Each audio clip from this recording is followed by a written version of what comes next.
Keamanan lagi, kita bisa mendeteksi awal dan ditambah lagi dengan FKDM. Nah, FKDM ini adalah deteksi awal di tingkat RW. Nah, dia lebih melekat lagi dan supaya koordinasinya lebih gampang gitu Pak Osran. Terus kedua, dengan kenakalan remaja sekarang ini adalah ya tanggung jawab kita bersama Bu, bukan berarti kita nggak bisa terlepas dari itu urusan Pak Polisi atau urusan keamanan, itu nggak bisa. Kita saling mengingatkan aja. Yang penting Pak RT berbuat sering japri, terjadinya kerumunan anak-anak remaja jam sekian itu di grup RT ya. Grup RT masing-masing Pak RW kalau bisa dihimbau untuk lebih memberikan apa yang informasi apa yang di tingkat RT, dan itu insya Allah awal minimal akan ngerem lah, karena terjadinya geng motor atau kenakalan remaja itu adalah bukannya RT 12 ini semua, tidak.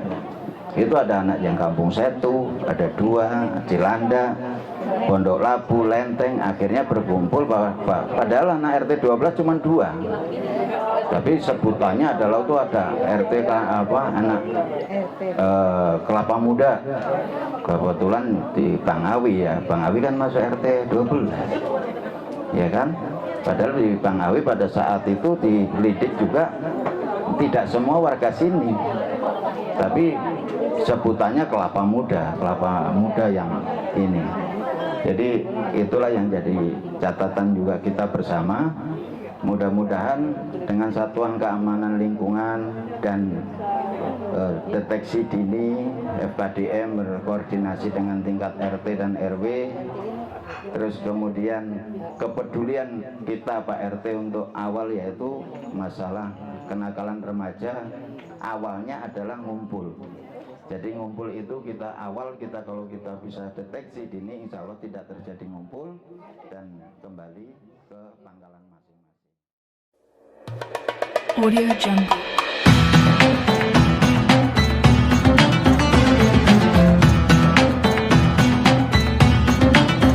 Untuk acara selanjutnya yaitu sambutan yang akan disampaikan oleh Sohibul Bait, yaitu Bapak Jelani, Ketua RT 012 RW 03. Kepadanya kami persilakan. Bismillahirrahmanirrahim. Assalamualaikum warahmatullahi wabarakatuh. Alhamdulillahirabbil alamin. Wassalatu wassalamu ala asrofil anbiya wa mursalin Sayyidina Muhammadin wa ala alihi washabihi ajmain. Amma ba'du. Yang saya hormati Bapak Lurah Jagakarsa beserta Ibu dan jajarannya. Yang saya hormati Bapak Ketua RW 03 Bapak Haji Rubiman dan jajarannya. Yang saya hormati Bapak LMK RW 03 Bapak Ustadz Haji Nurjaya Kusuma. Yang saya hormati Bapak Agus Babin Kantipmas Polsek Jagakarsa. Yang saya hormati para ketua RT dari RT 01 sampai RT 011. Yang saya hormati ibu kader semua yang tidak saya sebutkan satu persatu, namun tidak mengurangi rasa hormat dan takzim saya. Pertama-tama marilah kita panjatkan puji dan syukur kehadirat Allah Subhanahu wa taala, yang mana pada pagi hari ini kita masih diberikan berbagai macam nikmat sehat walafiat, nikmat Islam, sehingga masih dapat berkumpul dalam acara rutin PSN bulanan ya Bu. Mungkin seperti itu. Salawat serta salam tak lupa kita curahkan ke junjungan kita Nabi besar Muhammad Shallallahu Alaihi Wasallam. Semoga dia yaumil kiamah nanti kita mendapat syafaatnya. Amin ya rabbal alamin. Ibu-ibu dan bapak-bapak semua, atas nama Sohibul Bait, saya mengucapkan banyak terima kasih dan juga sekaligus mohon maaf yang sebesar-besarnya karena dari tempat dan jamuannya mungkin yang kurang memuaskan atau memungkinkan, karena memang apa adanya begini Bu. Jadi mohon dimaklumi aja gitu.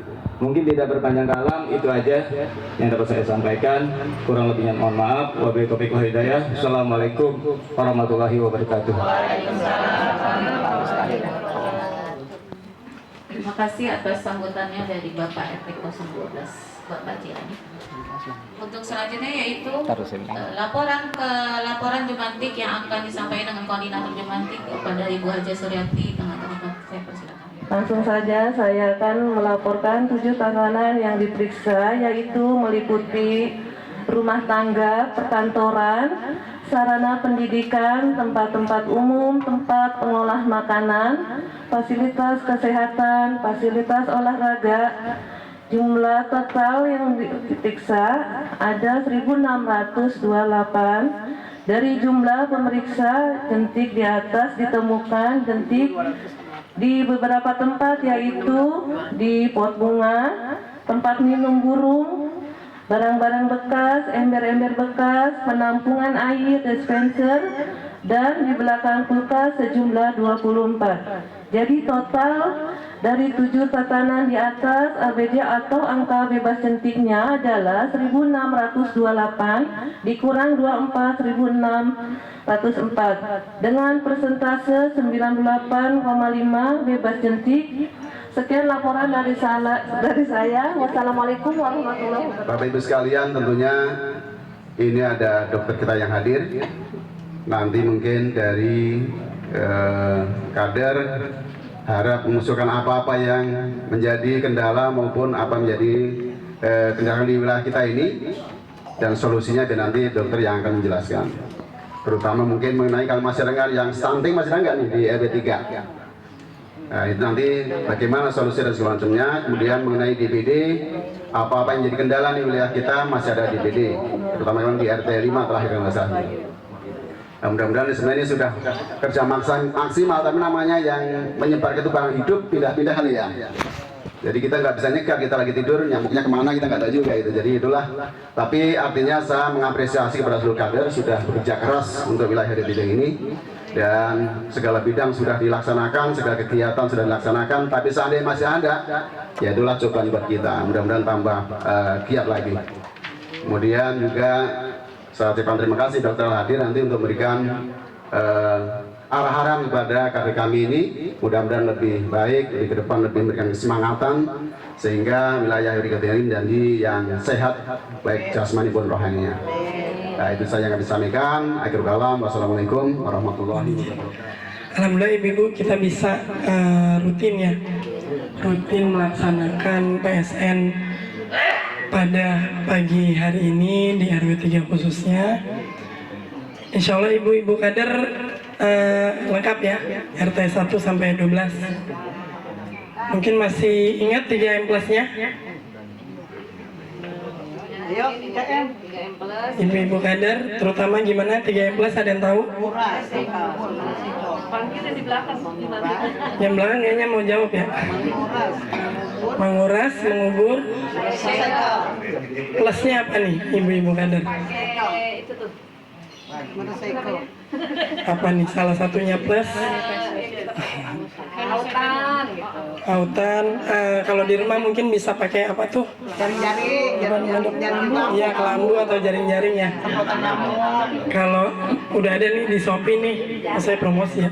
Di Shopee banyak ibu-ibu. Ibu-ibu kadernya plusnya belum ada yang jawab nih, ibu-ibu PKK semua nih. Yang paling belakang?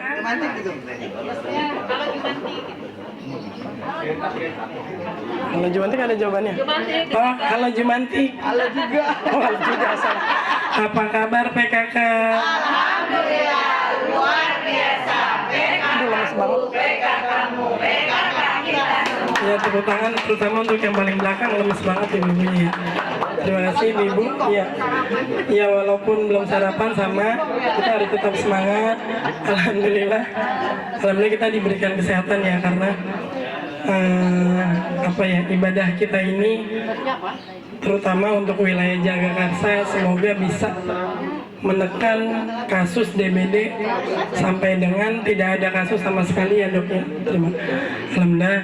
Kemudian juga kita sudah melewati masa rembuk RW ya Pak RW ya. Rembuk RW sudah berlalu. Mungkin jika masih ada usulan-usulan masih bisa diusulkan sebelum musrembang kita kelurahan di tanggal 10 Februari. Mungkin ada usulan-usulan, silahkan masih bisa ke Pak RW, ke kelurahan.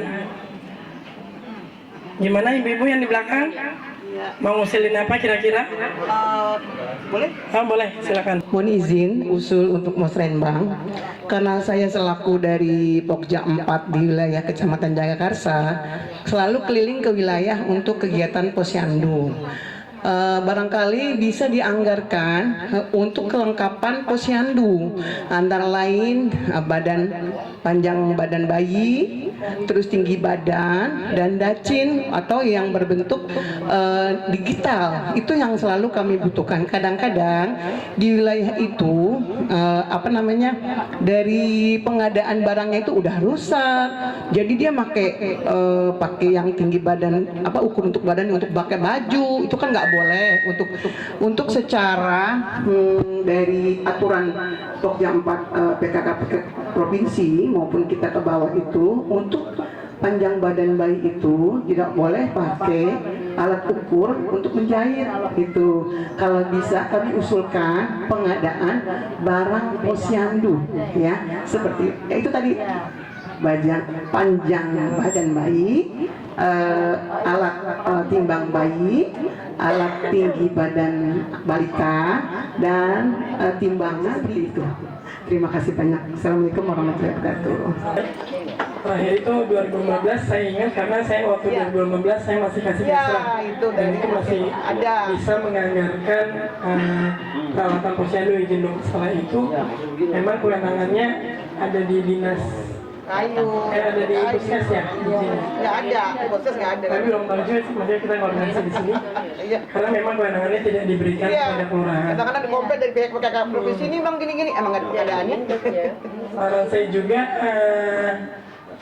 pas reses juga kan belum tentu dapat juga ya. Tapi kan nggak ada salahnya kita pakai jalur cepat ya, istilah kata ya. Siapa tahu Bapak Ibu di sini ada yang punya jalur cepatnya melalui anggota DPRD, atau nanti bisa juga pas musrembang mau izin Pak RW, siapa tahu ada anggota yang hadir di musrembang kita, karena kita juga nanti mengundang.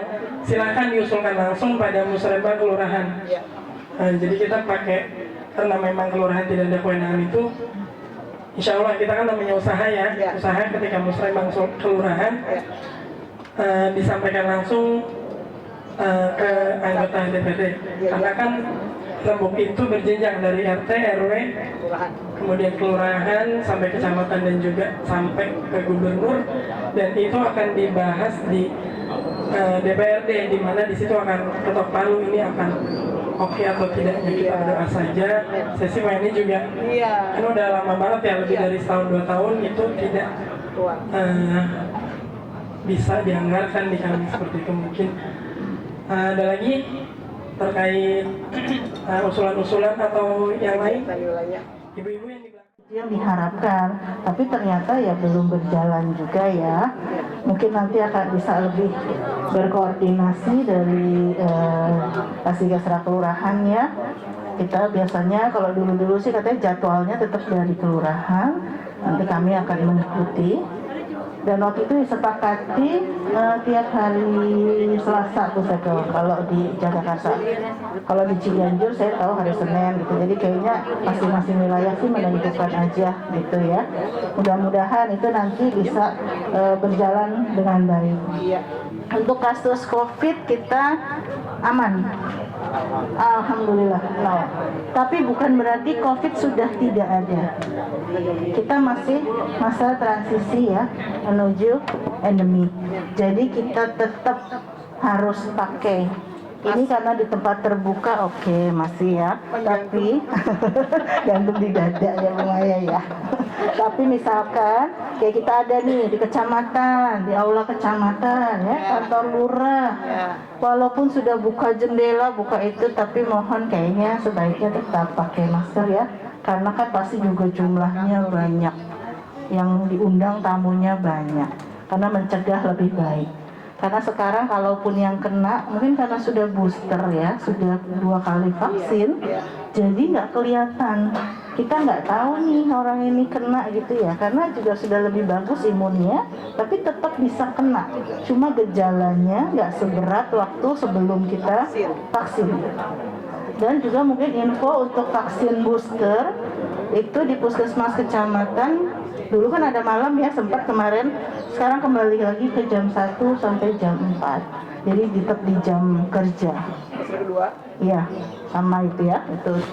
Jadi tidak malam lagi, kembali ke jam awal seperti biasa. Kemudian mungkin yang dibahas tadi mengenai posyandu, alat-alat penimbangan. Memang kemarin juga kami rapat sama Ibu Kapus Kecamatan, sempat dibahas juga. Jadi mungkin kan bukan anggaran puskesmas juga, Pak. Kalaupun ada, itu kita sifatnya hanya meminjamkan. Jadi tidak menjadi milik posyandu. Itu pun harus misalkan, oh dipakai dulu posyandu kenanga, besok, nah ya besok pinjam lagi posyandu anggur, apa begitu, agak rempong ya Pak, bolak-balik di bawah sana. Kalau ada kunjungan kita harus baik. Iya, kalau Ibu berpendapat karena posyandu kan UKBM ya, berbasis masyarakat. Jadi diharapkan untuk mandiri, untuk bisa punya sendiri. Ya, swadaya. Dan kalaupun sudah punya, kayak tadi Bapak RT bilang, diganti berapa tahun sekali. Sebetulnya kalau kalibrasi berjalan itu awet Pak. Kayak kami di puskesmas, semua alat yang perlu dikalibrasi ya dikalibrasi. Jadi juga tidak ngaco, nggak ngawur. Kayak kemarin kita Pak ya di MMD ya, SMD ada yang bilang nggak malas ke posyandu karena beda, di rumah sakit anak saya segini timbangannya, kok di sini cuma segini kan gitu. Jadi itu mungkin karena memang di posyandu tidak pernah dikalibrasi. Nah itu saya agak kurang paham ya, untuk dianggarkannya, anggarannya kemana ya gitu ya untuk kalibrasi itu. Paling nggak setahun sekali tuh semua harus dikalibrasi Pak, jadi tetap hasilnya akurat gitu. Jadi sebetulnya nggak perlu keluar anggaran, oh beli lagi, sayang ya. Nah 5 tahun masih bisa itu timbangan kalau kita rawat bagus, kalibrasi bagus, bisa Pak menekan anggaran. Angkanya dipakai bedak tabur, nanti bisa angkanya akan muncul lagi. Oh gitu. Jadi saya pernah jajal di Dajing itu kita pakai bedak tabur. Kita olesi bedak tabur nanti angkanya nongol lagi tuh. Nah itu mungkin bisa di-share tuh ilmunya ya, tipsnya buat ke yang tempat-tempat lain. Jadi gitu. Karena untuk menganggarkan juga agak susah, ya sudah yang kita punya ya tolong dirawat baik-baik, dianggarkan untuk kalibrasi supaya dia awet, bisa dipakai terus gitu. Ya. Kayaknya kalau dari kita puskesmas sekian ya, atau mungkin ada yang mau ditanya ibu-ibu atau dari RT 10. Yang saya mohon di pencerahannya ya, dimana saya punya program itu fogging setahun 3 kali, cuma kata orang kalau belum ada yang DBD nggak bisa di fogging. Nah ini jadi seakan-akan kena dulu baru bertindak. Kalau saya enggak, saya mau bertindak dulu, kalau kena itu berhasil. Oke, gini Pak RT. Pencegahan itu sebetulnya tidak dengan fogging. Pencegahan itu ya 3M plus. Makanya kita PSN jalan, gerebek jentik jalan, kesadaran mandiri, tiap rumah-rumah berjalan, fogging itu tuh akhir. Sama seperti ya saya nih dokter gigi ya, cabut itu keputusan terakhir. Pencegahan ya sikat gigi gitu ya, masih bisa ditambal. Jadi fogging bukan pencegahan Pak, itu malah terakhir, dan itu pun ada syarat memang. Jadi bukan kami yang nggak bisa, nggak mau, tidak. Untuk fogging ada syarat-syaratnya, ada ketentuannya. Nggak bisa cuma ada satu fogging, nggak bisa Pak, itu memang ada. Ya, atau boleh karena tadi sini nanti. Ya, seperti yang tadi Dr. Gigi Heni sampaikan bahwa untuk fogging itu ada persyaratannya. Ini ibu-ibu nanti pasti sudah tahu ya. Apa Bu? Harus PE-nya harus positif. Apa tuh PE Bu? penyelidikan epidemiologi. Kegiatannya apa aja sih? Nah, ya kita telusur langsung ke penderita DBD-nya, lalu kita melakukan yang namanya pemeriksaan jentik di sekeliling rumah yang menderita DBD. 20 rumah dari 20 rumah yang menderita DBD-nya. Nah, dikatakan PE positif jika ada kasus panas lebih dari 3 orang dan ditemukan 3 titik yang ada jentik nyamuknya, dan juga terdapat lebih dari 1 orang yang terkena DBD. Baru itu bisa kita lakukan yang namanya fogging. Karena balik lagi tadi yang seperti Dokter Heni bilang, fogging itu adalah jalan akhir, Pak, dan kita tetap harus menggalakkan yang namanya 3M+ gitu, karena kan kalau kita fogging terus, yang dikhawatirkan adalah nyamuknya resisten terhadap bahan kimia tersebut gitu. Ketika kita pakai bahan kimia ini, takutnya yang dikhawatirkannya dia sudah cocok nih, karena mungkin rutin sebulan sekali dikasih gitu kan, vitamin seperti antibiotik ya dok ya. Iya. Antibiotik kalaupun diminumnya tidak sesuai dengan aturan cara minumnya, itu nggak akan bekerja dengan baik di tubuh seseorang, seperti itu. Jika hasilnya PE negatif, dalam artian DBD-nya sakit DBD-nya kurang dari tidak lebih dari 1 orang, dan juga ditemukan jentiknya di sekelilingnya itu hanya mungkin kurang dari 3, itu tetap kita menggalakkan PSN mandiri, gitu ya, seperti itu. Ya, terima kasih Mbak Natali. Jadi seperti itu. Ya, fogging ya itu. Pak RT mau fogging swadaya barangkali? Iya, walaupun fogging swadaya enggak tuh. Kalau saya sih enggak prefer ke sana ya. Ya itu nanti nyamuk nanti pintar Pak. Malah dia jadinya wah asik nih, dikasih lagi nih. Orang saya udah kebal gitu kan ya. Jadi enggak lah, kita tetap aja 3M. Itu udah paling bagus ya, efektif. Itu. Mungkin cukup dari saya. Mohon maaf apabila ada kekurangan dalam penyampaian. Tambahan. Iya Pak. Itu Bu, untuk racikan cairannya itu. Oh, abate. Warga kita yang protes juga pas kebenaran dia ahli kesehatan. Oh, foggingnya Pak, campuran cairan fogging. Solar itu kayaknya kurang maksimal katanya.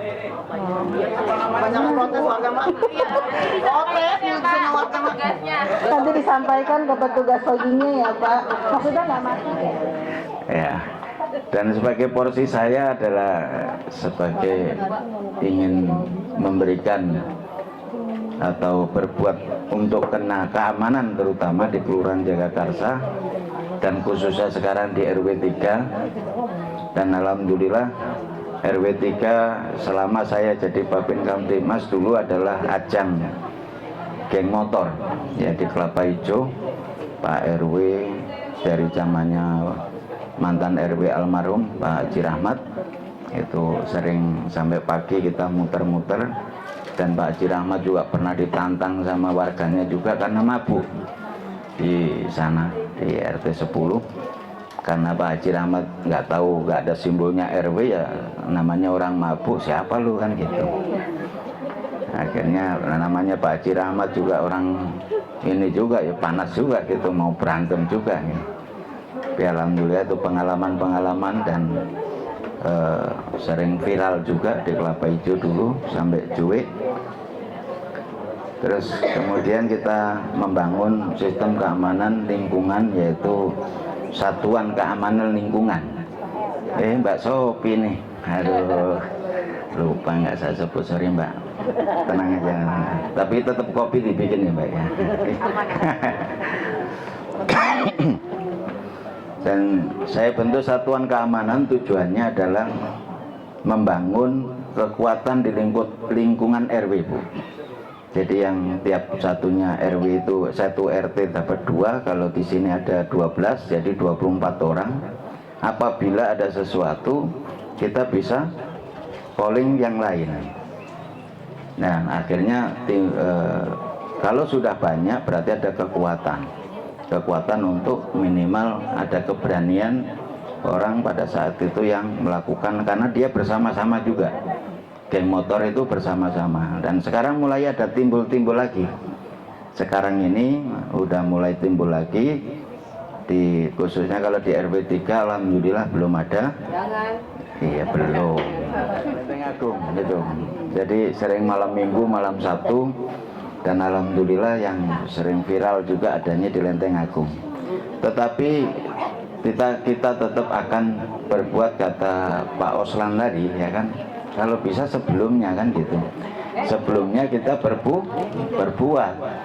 Makanya dengan adanya satuan keamanan di lingkungan RW, kita tetap yang tadi kita bisa pertahankan Pak Oslan.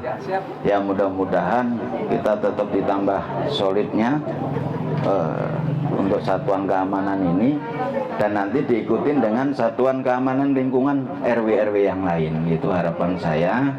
Yang sudah terbentuk adalah di RW 5 sama RW 3, RW 3 dan RW 5. Alhamdulillah dulu juga Kecapi, Pepaya itu juga Acang juga. Geng motornya juga dia yang bikin. Jadi gengnya itu ada yang bikin di Kecapi. Kalau di sini Gangstar yang di ini apa mana? RT 12 tuh. RT 12. RT 2, RT 3. Ya, Bakin. Nah, itu dulu juga yang membuat sebagai ininya lah hujan. اللهم صل على سيدنا محمد وعلى آل سيدنا محمد. اللهم اجعل جمعنا هذا جمعا مرحوما وتفرقنا من بعده تفرقا معصوما وصلى الله على سيدنا محمد وعلى آله وصحبه وسلم والحمد لله رب العالمين. السلام عليكم ورحمة الله وبركاته.